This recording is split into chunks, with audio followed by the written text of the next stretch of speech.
Maka pertanyaannya sekarang, bagaimana kita keluar dari sistem yang telah mencengkram dunia dan gereja ini? Pertama, kita harus bertobat. Metanoia. Bertobat bukan hanya soal moral, tapi juga cara pikir. Sadari bahwa sistem ini bukan dari Tuhan.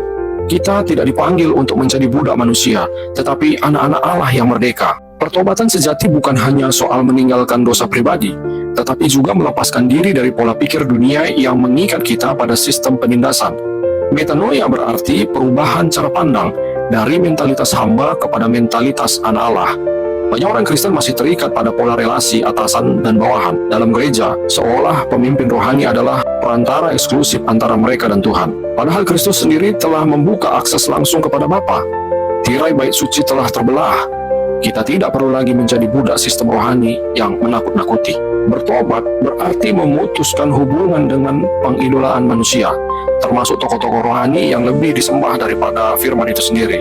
Gereja harus mengajar jemaat bahwa keselamatan dan pertumbuhan rohani bukan monopoli pemimpin, melainkan tanggung jawab pribadi yang dituntun oleh Roh Kudus.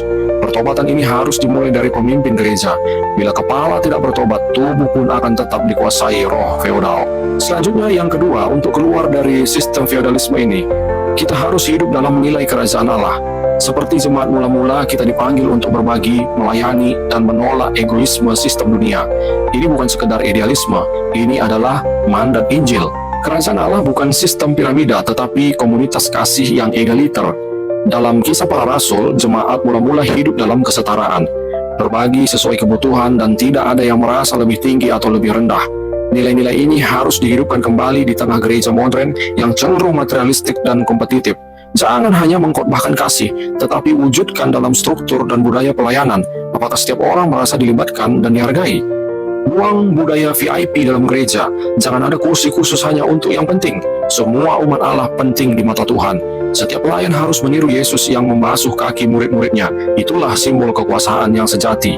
Hidup dalam nilai kerajaan berarti menolak segala bentuk dominasi yang mengasingkan orang dari kasih karunia Tuhan. Yang ketiga, kita harus menghancurkan spirit elitisme dalam gereja. Pemimpin adalah hamba, bukan raja. Mimbar bukan tahta, tapi meja pelayanan. Kita harus mendekonstruksi struktur palsu yang menciptakan ketakutan rohani. Elitisme adalah musuh tak terlihat yang memisahkan jemaat dari kepemimpinan. Spirit ini membuat mimbar terasa seperti tahta kerajaan, bukan tempat pengajaran kasih. Pemimpin yang merasa lebih suci atau lebih dekat dengan Tuhan akan menuntut ketaatan mutlak, bukan kasih yang membimbing.